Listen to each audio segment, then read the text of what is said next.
Quais são as diferentes atitudes historiadoras que a gente percebe no filme? Segundo, o que mudou e o que permaneceu? Tem transformações e permanências. E terceiro, quais os tipos de fonte histórica que a gente tem nesse vídeo, ok? Eu vou até fechar mais uma vez, que eu quero que vocês respondam para mim. Vocês acham que teve alguma transformação ao longo da história? Mudou alguma coisa ou continuou tudo sempre igual? Que ele ficou mudando o nome? Mudou. Mudou o nome, que mais?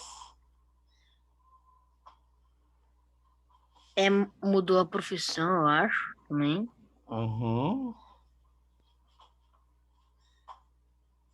O que As histórias nunca eram a mesma. As histórias nunca eram a mesma.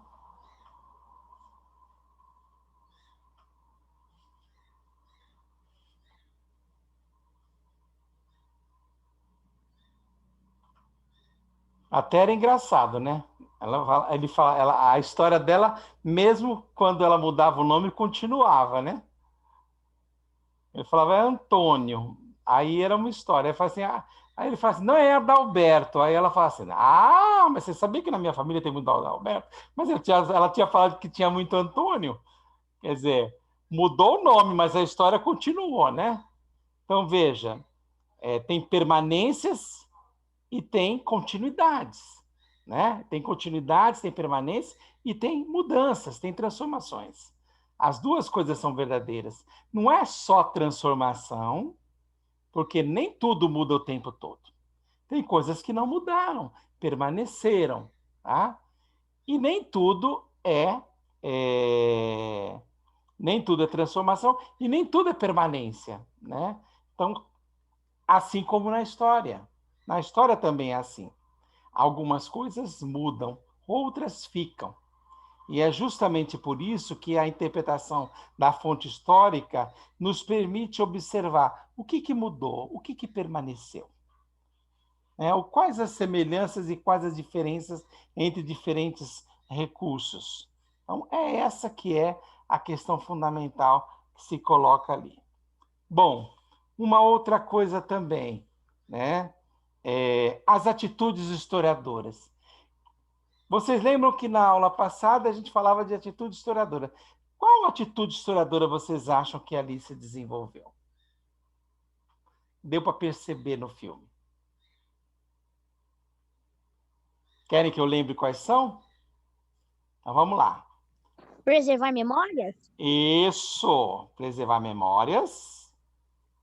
O que mais? Decorar fontes históricas. Decorar nunca. O que é que a gente faz com a fonte histórica? Interpretar as fontes históricas. O que mais? Promover cidadania? Promover cidadania, isso mesmo. E a quarta que eu acrescentei? Cuidar? O cuidado, exatamente, o cuidado. Quais dessas quatro vocês acham que dá para perceber que tinha no filme? Vocês acham que o cuidado... Preservar memórias. Preservar memórias. Né? Preservar memórias. Porque o Antônio se tornou meio que um guardião das memórias da dona Cristina. Mas o que mais?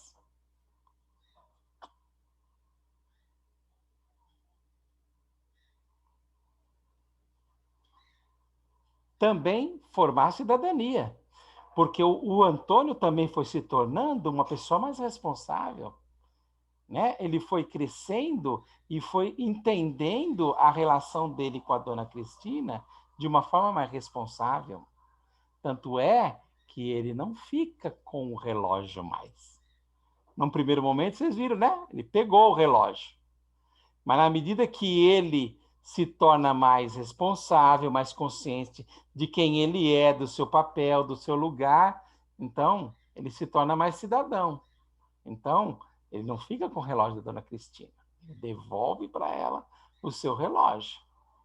Então, formar cidadania é isso, é consciência de dever, de direito, né? Qual outra atitude historiadora? Interpretar fontes. Essa eu vou deixar por último. O cuidado. Vocês acham que foi uma relação cuidadosa de Antônio com Dona Cristina? O que vocês acham? Vocês perceberam uma relação cuidadosa? Ela foi cuidadosa com o menino foi cuidadoso com a velhinha. O que vocês acham? Eu acho que sim. Sim, né? Isso Eu mesmo. acho que não, porque, tipo, ela falou lá numa parte que, tipo, ela tinha que tomar banho, essas coisas, sabe? E aí eu acho que não tá cuidando muito bem dela. Ah, tá. Mas aí se referindo à casa onde ela mora, né? Isso. Mas se a gente olha para a relação dela com o Antônio, foi uma relação de cuidado mútuo.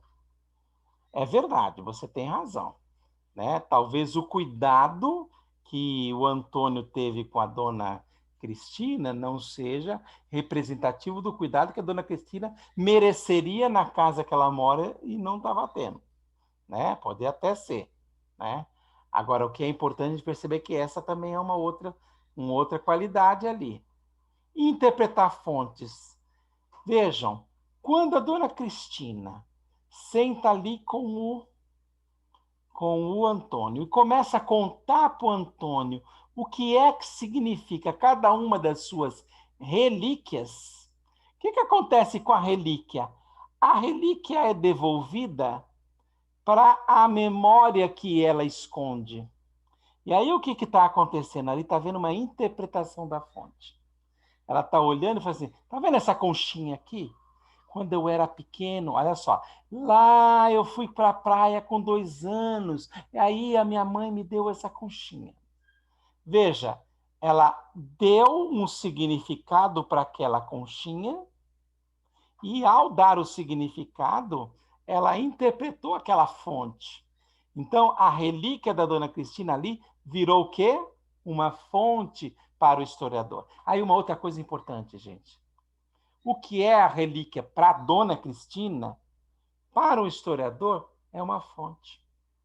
Tá? É importante perceber isso. Porque as coisas que a gente tem em casa, a gente olha e fala assim, ai, você tem um vaso em casa, e fala assim, nossa, que belíssima fonte histórica. Fala isso para tua mãe. Ela fala, que fonte, menina? Isso daí é um vaso, isso daí é para pôr flor. Não é isso? Ela fala assim, ai, belíssima essa fonte histórica aqui, mãe, achei. Não vai fazer sentido, não é?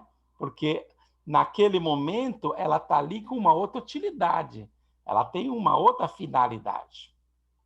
É o historiador que vai dar uma nova finalidade ao interpretar a fonte. Por isso que é preciso interpretar as fontes. E o historiador só consegue fazer isso porque ele tem um método, ele tem um jeito de olhar, em que ele consegue resgatar a memória daquela fonte e consegue, ao interpretar essa fonte, dar a ela um significado que ela não tinha antes. E agora, para terminar, eu vou colocar para vocês novamente, só porque tem uma coisa que eu acho bem legal, que é o seguinte, tá? As atitudes historiadoras, como vocês falaram, todas elas estão aí, né? Todas elas estão aí. E as mudanças que foram acontecendo ao longo da história, eu até coloquei uma imagem que eu queria chamar a atenção de vocês, elas são transformações e permanências, porque nós somos transformações e permanências, né? Aliás, vocês mais do que nunca. Vejam essa imagem aí. Então, você tem a lagarta, depois ela se transforma numa crisálida, o casulo se fecha, depois ela rompe o casulo, a borboleta sai, até que a borboleta voa, não é? A lagarta não morreu, ela se transformou.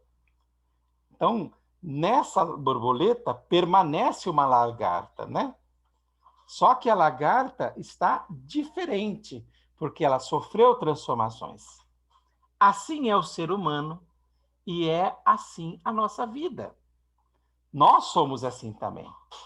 Por isso que o historiador, ele precisa de olhar para essas coisas que ele tem e tentar entender o que mudou e o que ficou, para poder entender a vida em que a gente vive. E é assim que a gente se organiza. É assim que a gente consegue entender melhor a vida da gente. Ok?